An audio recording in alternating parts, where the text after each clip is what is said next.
안녕하세요. 김경란입니다. 오늘은 박성선 작가님의 사랑니 낭독해 드리도록 하겠습니다. 곧장 낭독을 시작하겠습니다. 혹시 자막이 필요하신 분은요, 유튜브에서 제공해주는 자동 자막을 한번 열어보시면 어떨까 싶어요. 상단에 CC라고 적혀있는 글자를 클릭하시면 자동 자막을 보실 수 있습니다. 좀 더 발음을 정확하게 해야 할 텐데요. 최선을 다해 보겠습니다. 그럼 낭독을 시작하겠습니다.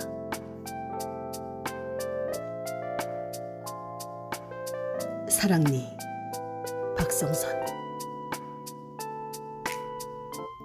새들의 노랫소리가 오늘따라 요란하다. 눈을 뜨자마자 침대에서 벌떡 일어난다. 거울에 비치는 자신을 바라본다. 엉뚱하게 내 얼굴 위에 겹쳐 은혜 얼굴이 보인다. 은혜. 불과 일주일쯤 전만 해도 난 은혜와 결혼하려고 작정했었다. 그 결심에 변동이 생길 줄은 정말 꿈에도 몰랐다. 줄곧 날카로운 무엇에 가슴을 찔린 것 같은 아픔이 나를 따라다닌다. 왜 성현진이라고 아주 이쁜 애 있잖니? 그애 몰라? 얼마 전에 미국 유학에서 돌아온 애 말이야. 아유, 이 바보 같은 녀석아. 걔한테 잘해. 아버지끼린 벌써 말이 다 되어 있는 애야. 교회 청년부에 성현진이란 애와 잘 해보라고 어머니의 엄명이 내려졌다. 나는 은혜랑 초등학교 동창이다. 지금도 나는 은혜를 처음 만났을 때를 기억하고 있다. 노란 빛깔 점퍼에 머리는 두 갈래로 묶어서 리본을 했는데 마치 나비를 연상케 했다. 많은 아이들 중에 왜 은혜가 눈에 띄었을까? 그로도 은혜는 예쁜 옷만 입고 다녔다. 은혜만 보면 이상하게 가슴이 두근거렸다. 어느 날 내 마음을 숨기지 않고 옆에 친구에게 슬쩍 말한 것이 그만 소동이 나고 말았다. 쟤 예쁘지? 친구는 은혜를 쳐다보더니 입가에 묘한 웃음을 떠올렸다. 안준서가 이 은혜 좋아한대. 걔가 느닷없이 큰 소리로 외쳤다. 나는 적잖이 당황했다. 내가 언제? 반 애들이 왁자하게 웃고 놀리고 난리였다. 어색하게 지나간 그날 이후 은혜는 나를 쳐다보지도 않았다. 영 언짢은 기억이다. 그때가 초등학교 5학년쯤 되었을 때일 거다.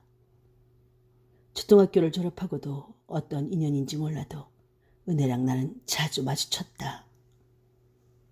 중학교, 고등학교 내내 서로 모른 척했지만 은혜는 언제나 쌀쌀맞았다.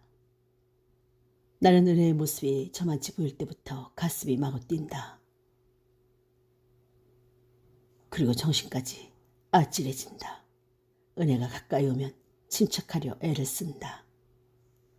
막상 은혜는 새침한 표정으로 찬바람을 일으키며 쌩하고 지나간다. 그 순간은 너무 짧다.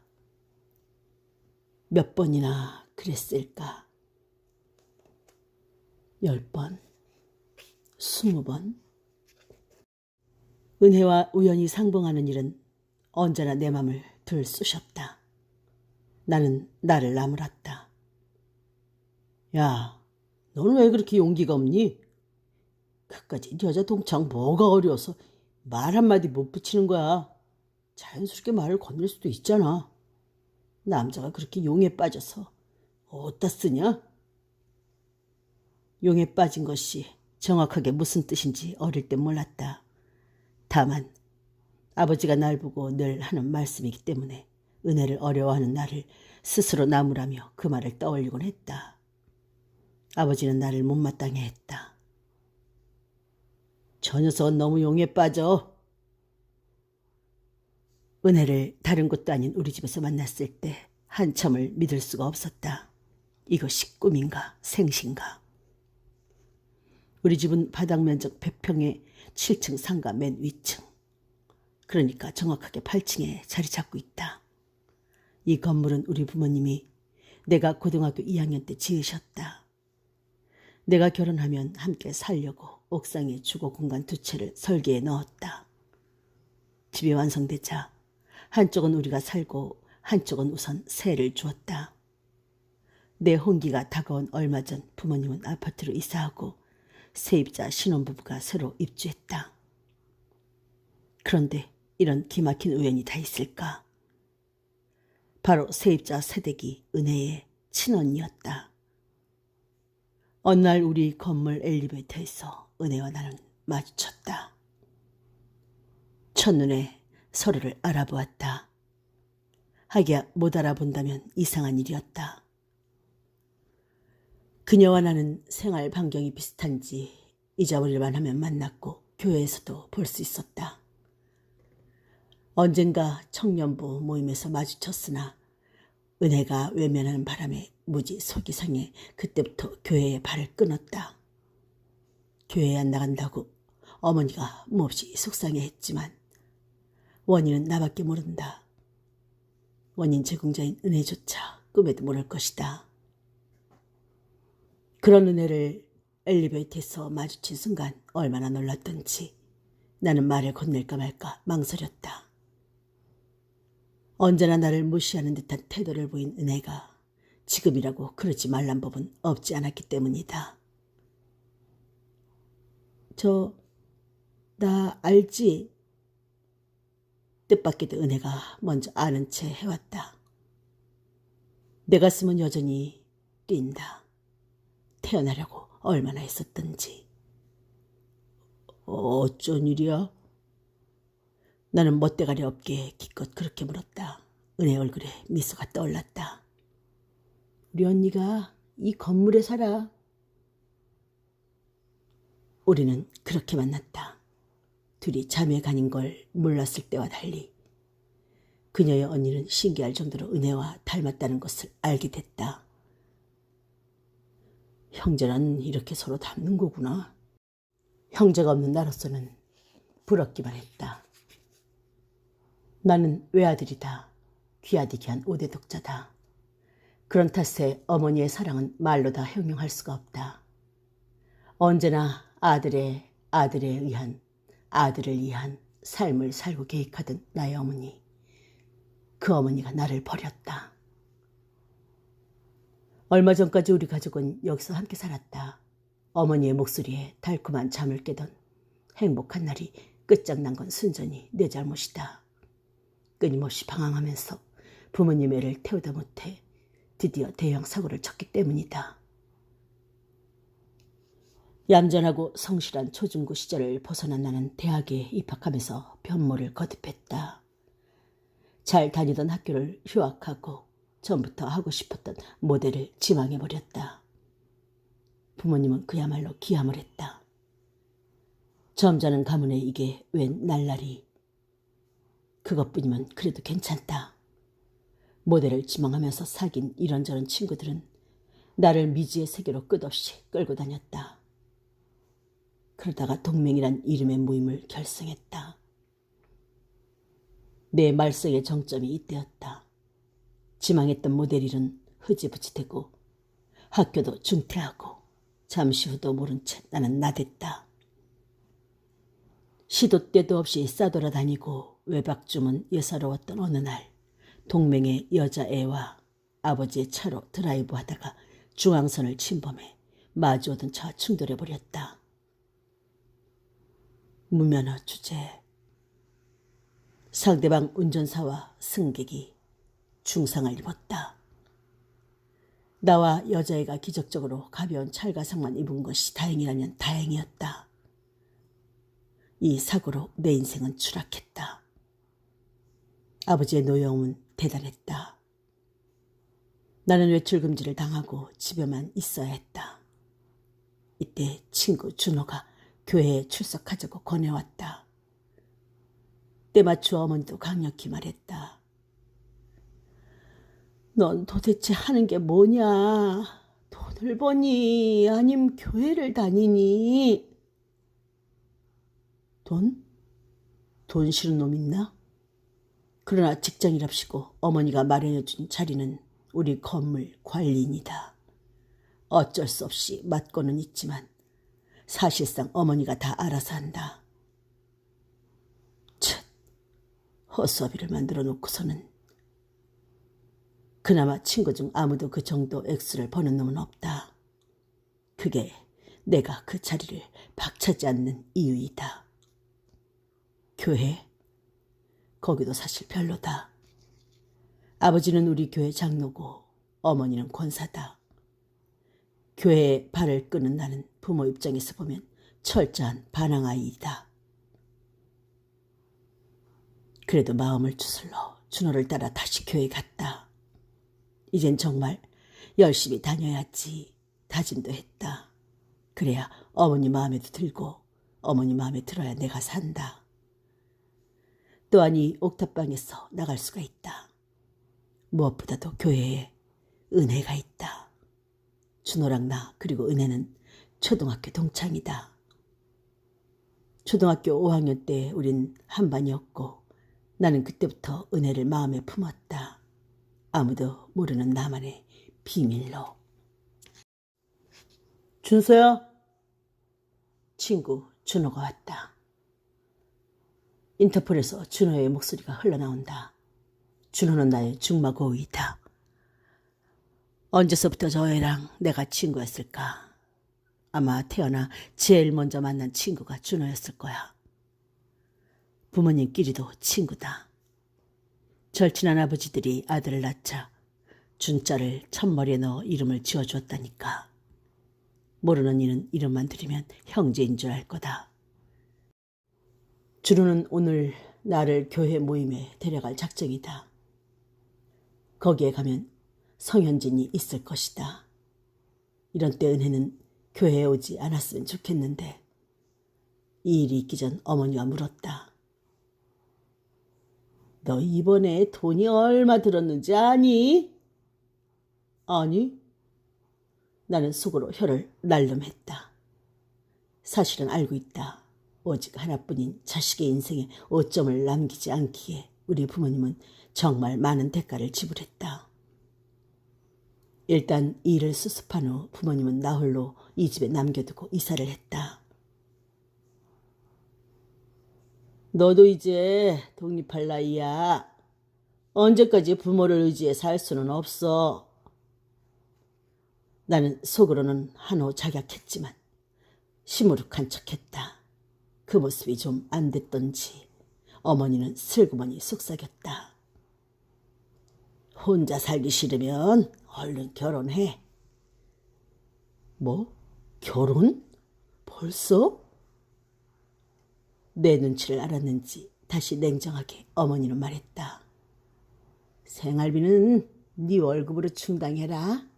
밥은 사 먹지 말고 되도록 지어 먹어라. 정하기 싫으면. 거기까지 말하는데 아버지가 소리쳤다. 하기 싫으면 굶어야지. 그 나이에 부모 봉양은 못할 망정 끼니 걱정을 시켜?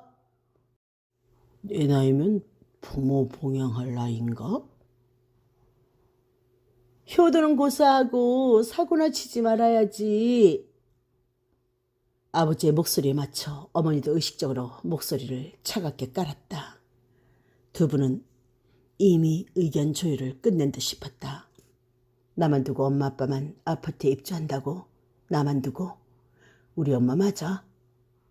그런데 이 가정에서 나는 엄청난 비밀을 알게 되었다. 나는 어머니가 낳은 아들이 아니라 아버지가 밖에서 낳아들여온 아들이었다.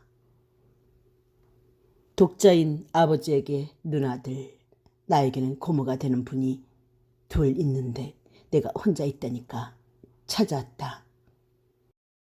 하필 전날 클럽 동맹의 친구들이 왔어. 나의 독립 기념을 축하한답시고 한바탕 놀고 새벽녘에야 돌아갔다. 나는 고모들이 들이닥친 줄도 모르고 마냥 늘어져 자고 있었다. 내 품에서 자던 계집애는 기절을 하고 옷장 속으로 숨었다. 세상에 세상에. 난장판인 집을 둘러보며 고모들은 세상일을 연발하며 주방에서 수없이 덜그덕거리더니 나를 불렀다. 준서야, 밥 먹어라. 난 짐짓 못 들은 채 했다. 평소에는 썩 잘하진 않지만 그래도 치우고 사는 편이다. 전화라도 좀 하고 오면 어디가 덧난데 고모들이 많이 못마땅해 했다. 어머니가 왜 고모들을 싫어하는지 알 것 같았다. 참네. 하필 이런 날 온담. 나는 부모님이 이사 나가고 사람이 사회적 동물이란 걸 새삼 깨달았다. 낮에야 그렁저렁 혼자인 것이 편할 때도 있지만 밤이 되면 고독이란 놈이 찾아와 나를 외롭고 쓸쓸하게 한다. 어째서 그럴까? 원인 분석을 한 결과 똑같은 구조의 건축물 때문임을 알았다. 어머니가 건물을 지을 때 나를 장가 보내면 주려고 꾸민 또 하나의 주거 공간. 그곳에 하필 신혼부부가 새들어 사는 것이다. 그러니 안 외로울 수가 있나. 평소 신경도 안 쓰고 살았는데 그들이 부러워질 줄이야. 원하지 않아도 신혼부부의 닭살 멘트를 들을 때가 있다. 뭔가를 슬쩍 훔치는 듯 미묘한 그 기분이라니. 홀로 정리를 하고 청소를 하며 나에게 유별난 고모들이 와서 도와주지 않을까 기다렸다. 그래서 친구도 준호밖에 부리지 않았다. 동맹 애들은 어른들이 별로 좋아하지 않기 때문이다. 부모님께 잃은 점수도 도로 회복해야 한다. 무조건 내 편인 고모들에게조차 점수를 깎일까 봐. 그런데 고모들은 강간무소식이었다. 일만 저지르는 조카 새끼에게 실망이 큰 나머지 별로 보고프지도 않은가 보다 결론을 내린 나는 미루던 동맹 애들을 불렀다. 바로 어째 우린 진탕 마시고 먹었다. 동맹 패거리는 언제 사라졌을까? 그리고 저 계집애는 어쩌다가 남은 거야? 준서야, 밥은 먹고 자야지. 고모들은 참 끈질기다. 입맛 없는 나에게 아침을 먹이고야 말 작정이다. 결국 나는 일어나 식탁에 앉아 몇 술 떴다. 4개의 눈동자가 지켜보는 가운데. 밥맛이 없니? 고모 같으면 있겠수. 별로 이쁘지도 않은 할머니 2분이 눈을 부릅뜨고 집중하고 있는데. 투정이 절로 나왔지만 내 최고의 무기는 눈웃음. 살짝 웃으면서 고개를 끄덕인다. 그러면 고모들은 따라 웃는다. 조금 있다 먹으면 안 돼요? 그렇게 밥맛이 없음. 좀 이따 먹어라. 어머니 같으면 어림없는 일이다. 나는 진짓 졸려 못 견디겠다는 표정으로 화장실을 거쳐 침대로 돌아갔다. 어서 고모들이 돌아가기를 간절히 바라면서 눈을 감고 누워있자니까 잠이 부족한 탓인지 가수면 상태가 지속된다.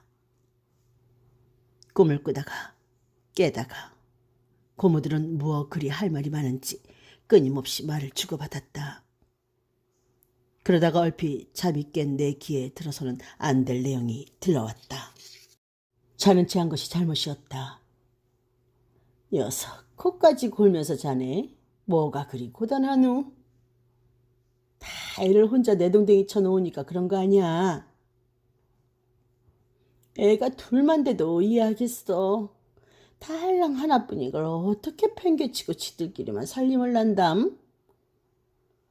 잠시 침묵하는가 했더니 그 다음엔 그야말로 천지개벽하는 말을 뱉었다. 불쌍한 우리 준서. 부모 잘못 만났어. 애미를 잘못 만난 거야. 참내 불쌍하긴 내가 왜 불쌍해? 나는 어머니와 고모들 사이가 워낙 좋지 않아. 또 어머니 험담을 하는 줄 알았다. 에휴, 아무것도 모르는 우리 준서만 가엾지. 그러더니 쉬 하는 거였다. 나는 순간 가슴이 서늘해졌다. 이 대화의 의미는 눈을 계속 감고 있어도 되는 건가? 아님 자리를 박차고 일어나 고모들에게 따져야 하는가. 그런데 먼저 까닭물 눈물이 흘러내렸다. 창피하지만 부모님이 이사 나가던 날도 난 울었다. 내 딴에는 우는 척한다고 생각했는데 사실은 정말 눈물이 났던 것이다. 혼자 버려졌다는 느낌이 가슴 한쪽에 웅크리고 있다가 모습을 드러냈다. 도대체 저놈이 생각이 있는 거야? 나이를 먹으면 좀 나아지겠죠. 나이가 어려서? 교통사고를 낸 이후 아버지가 부쩍 짜증을 냈다. 부모님은 나에게 어떤 처분을 내려야 할지를 오랫동안 의논했다. 아마 쉽지 않았던 것 같다. 나를 혼자 둔다는 것이. 어머니가 가끔 우시는 것 같았다. 아버지가 그게 다 당신이 너무 오냐오냐 해서 그래 하고 소리 지르고 결국 난 혼자가 됐다. 홀가분할 줄 알았는데 그게 아니었다. 미처 몰랐지만 나의 성향은 누군가를 의지하는 의존형이었을까. 그리고 낯선 곳에서 누군가를 기다리며 많이 울던, 까맣게 잊었던 어떤 기억이 불현듯 떠올랐다. 어려서 나는 곧잘 놀다 말고 어머니를 확인하고는 했다. 어머니가 안 보이면 허둥대며 찾았다. 그럴 때마다 어머니는 나를 꼭 안아주었다. 엄마 어디 갔었어? 어디 가면 안 돼? 엄마 여기 있잖아. 우리 준서 두고 엄마가 가긴 어딜 가. 어머니에게 안겨 주로 그런 내용의 대화를 주고받았다.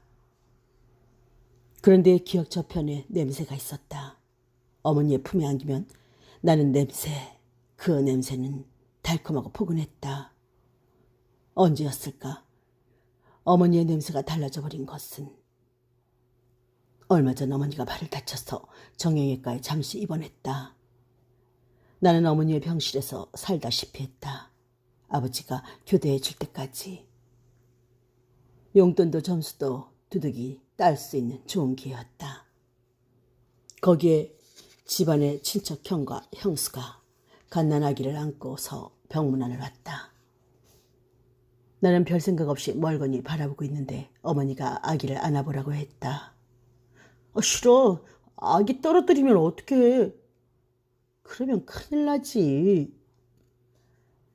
사람 좋은 형은 그러면서 아기를 내게 건네주었다. 나는 긴장하면서 아기를 받았다.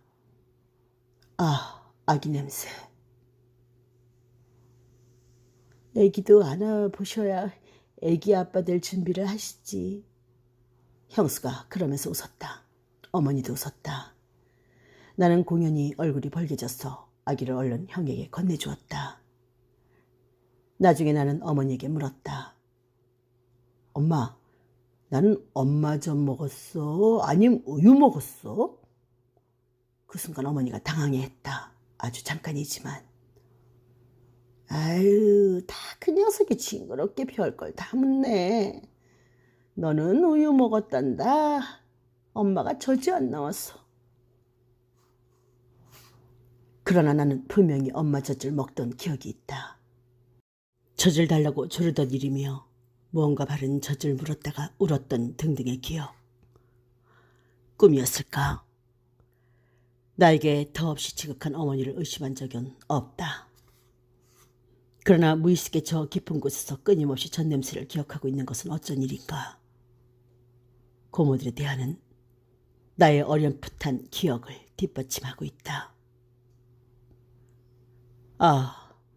나에게 그처럼 헌신적인 내 어머니가 생모가 아니라면 TV, 드라마나 소설에서 있을 수 있는 나와 전혀 상관없는 내용이 내 것이 된다면 막연하던 감정과는 전혀 다른 서늘한 어떤 예감 때문에 나는 몸서리쳤다. 싫다. 나는 우리 엄마 아들이야. 내가 무슨 당치 않은 생각을 하는 거야. 도대체. 오빠! 옷장문을 조금 열고 계시비가 아주 작은 목소리로 나를 불렀다. 나는 눈을 크게 뜨고 어서 들어가라고 표정으로 말했다. 나 쉬가 막 너무 마려워 쌀 것 같아. 아니, 나더러 어쩌라고. 저 사람들 얼른 가라고 그래. 소리 죽여 말해도 나는 불안했다. 행여 고모들이 저 애의 존재를 알게 되면 큰일 난다. 나는 계집애를 장롱 속으로 들여보내고 머리를 굴렸다. 이럴 줄 알았으면 안방 침대에서 잘걸. 거긴 화장실도 붙어있고 주방에서 거리도 먼데 좌우간 저 할머니들을 어떻게 보랬지. 준서야, 우리 그만 갈란다. 끊임없이 쓸고 닦고를 반복하던 고모들이 간단다. 어떻게 돌아갈 생각을 했을까? 가시게요? 나는 부서서 일어났다. 저녁까지 좀 해주고 가시지 하고 마음이 없는 소리를 하다가 꿀꺽 삼킨다. 겁이 났다. 정말 저녁까지 해주고 간다면서 주저앉으면 큰일 아닌가. 고모들이 돌아간 후 계집애도 돌아간다고 설친다. 가거나 말거나. 그런데 누가 온 모양인가. 인터폴에 누군가 보인다. 무심코 문을 열려던 나는 굳어졌다. 은혜다. 오빠 왜 그래? 계집애가 허둥댄다. 누구? 잠시 마음의 준비를 한 나는 문을 연다. 은혜는 미소 지으며 발을 들여놓다가 여자애를 붙잡아 멈춘다. 그리고 언니 집에 왔다가 그냥 들렀다면서 이내 문을 닫고 돌아선다. 잡고 싶다. 그러나 잡을 수가 없다. 계집애가 연방 누구냐고 재촉한다. 나는 아무 대답도 않고 계집애를 내쫓는다. 지난주쯤 초저녁에도 은혜가 여기 왔었다. 제 언니 집이 아니고 나 혼자 사는 이 공간에. 그동안 우리는 많이 친해졌다. 쌀쌀맞던 표정은 봄눈 녹듯 사라지고 사뭇 친절한 은혜. 여전히 내 가슴은 설레었다. 그리고 그날은 특별했다. 은혜는 어머니의 심부름으로 언니에게 줄 김치를 가져왔는데 마침 언니 부부가 외출 중이라고 했다.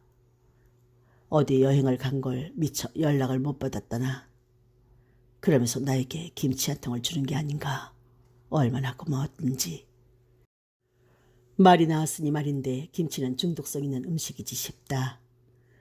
처음에는 어머니가 정성으로 담가 주었지만 제때 먹지 못해 대부분 쉬어버리자 어머니도 나중에는 신경을 써주지 않았다. 막상 그렇게 되니까 맛있는 김치를 언제 먹어보았는지 까마득했다. 고마웠어. 나는 싫다는 은혜를 굳이 거실까지 데리고 들어왔다. 마침 거실 테이블에는 수입 포도주며 양주가 놓여 있었다. 동맹 멤버 중 수입 코너를 하는 집 아들이 있다. 나의 독립 기념이네 하고 선물로 준 것이다. 은혜가 관심을 보였다. 이게 뭐야? 칠레산 포도주라나? 누가 줬어? 와! 은혜가 탄성을 지르며 좋아하는 걸 보고 나는 깜짝 놀랐다. 너 술 하니? 그럼 한 잔은 마시지. 모범생인 줄만 알았는데. 왜? 술 한잔 하면 불량생이야? 아니, 뭐 그런 건 아니고. 결국 나는 은혜의 요청으로 글라스를 꺼내오고 통조림 몇 개를 늘어놓고 잔을 마주쳤다. 나 많이 못 먹어. 은혜는 그러면서 포도주를 홀짝홀짝 마셨다. 감질이 났다. 이왕이면 이것도 한잔 해라. 그러면서 나는 은혜의 자리에 도수 높은 진빔을 따라주었다. 아주 조금이긴 하지만 은혜는 장난기 서린 눈으로 웃더니 그걸 홀짝 마셨다. 다음 순간 비명을 질렀다. 그리고 속이 타는지 한참을 쩔쩔맸다. 아, 무지 독하다. 이런 걸 어떻게 마시니? 땀까지 이마에 맺혔다. 좀 마시는 줄 알았더니 맹물이네. 나는 웃었다. 은혜가 얼굴을 잔뜩 찡그리고 그만 마시자고 한다. 그래. 나도 억지로 먹일 생각은 아니어서 자네 남은 술을 조금씩 아껴 마시며 이런 이야기 저런 이야기 하다가 우리들의 어릴 때 이야기까지 나왔다. 은혜가 말했다. 넌 왜 날 피해 다녔니? 나는 깜짝 놀랐다. 그래서 뭐? 아닌데 피하지 않았는데 하면서 뭐라고 알아들을 수 없게 중얼거리자 은혜가 좀 큰 소리로 말한다. 안준서, 나 냉수 좀 줄래? 나는 얼른 냉수에 얼음을 넣어서 가져다 주었다. 은혜가 물컵을 받아드는 거 싶더니 그냥 놓쳐버린다. 그리고 몸이 앞으로 푹 쓰러지는 게 아닌가. 나는 얼마나 당황했는지 모른다. 아무리 흔들어도 은혜는 정신을 차리지 못했다. 알코올만 들어가면 자는 사람이 있다더니 얘가 그런 건가 싶었다. 일단 소파에 눕혔다. 겨우 이럴 것 같면서 같이 술을 먹자 했나 어이가 없기도 했다. 봄이라고는 해도 아침 저녁으로는 매우 쌀쌀했다. 이불을 꺼내 덮어주면서 나는 그녀의 날씬한 종아리에서 시선을 거둘 수 없었다. 나는 순진무구하지가 않다. 여자애들과의 은밀한 교제를 몇 건이나 갖고 있다. 은혜가 첫사랑이긴 했지만 그거야 용에 빠질 때의 이야기이다. 약간의 술기운과 좀 전 은혜를 부축해 소파에 누우면서 접촉한 감촉은 충분히 내 가슴을 뛰놀게 했다. 은혜의 두툼한 입술을 범하면 그 다음은 나를 어쩔 수 없을 것 같다. 하지만 같이 있으면 안 될 것 같아 은혜를 침실로 옮겼다. 이불을 덮어주고 방을 나가려고 돌아서는데 은혜가 내 손을 잡았다. 나는 당황했다. 은혜야. 은혜의 손은 뜨거웠다. 어느새 입술이 포개지면서 내 머리와 가슴도 뜨거워졌다. 어려서부터 그토록 가슴 깊이 숨겨두었던 은혜와 이런 식으로 엉클어지고 싶지는 않았는데 거실에서 텔레비전이나 보려고 했는데 거실에서 나 혼자 자려고 생각했는데 다음날 아침에 눈을 뜬 은혜는 사뭇 기절할 듯 놀랬다. 나는 슈퍼에서 콩나물과 명태를 사다가 해장국까지 끓여 대령했다. 야, 살다 보니 이 은혜가 우리 집에서 자는 날도 있구나. 놀려가면서 식탁에 은혜를 끌어다 놓았으나 전혀 수저를 들지 않는다. 은혜, 어서 밥 먹어. 아무리 권해도 은혜는 눈도 마주치지 않는다. 게다가 우리 사이에는 잠옷, 긴장감을 비롯한 미묘한 기류가 조성되고 있다. 나는 하마터면 은혜에게 결혼하자고 말할 뻔했다. 결혼이 급하긴 했다. 어머니가 사뭇 위협적으로 결혼을 재촉하는 것이다. 나같이 학교도 다니다만 사람에게 누가 딸을 줄 것인가. 이렇다 할 직업이 있는 것도 아니고 부모 덕에 살아가는 나는 보기에 따라서 아주 나쁜 점수를 줄 수도 있었다. 아무튼 나는 그때 은혜와 결혼하기로 결심했다. 그래서 은혜를 그야말로 여왕을 모시듯 했다. 그랬는데 느닷없는 어머니의 언명이 날벼락쳐 떨어졌다. 이번 모임에 가면 성현진이란 애가 있을 거야. 나는 당황했다. 성현진이라고? 걔가 누구야? 빌어먹을.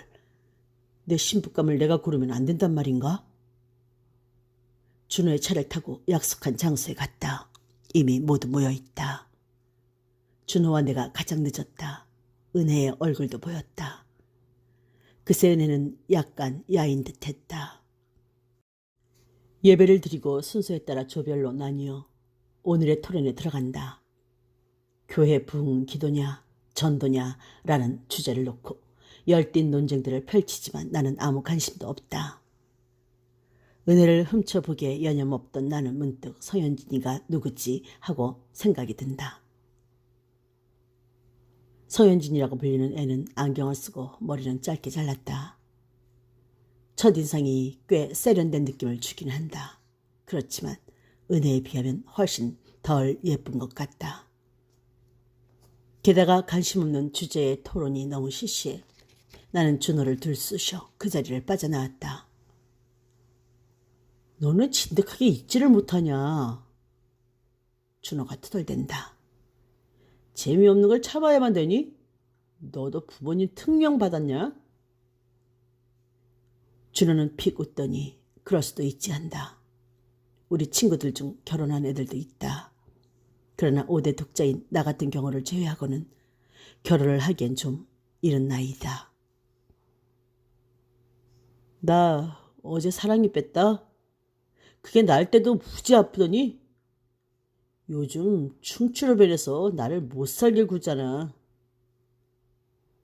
치대생인 준호의 푸념에 난 사랑니가 나지도 않았다고 대꾸하자. 그러니까 철이 안 나지 한다.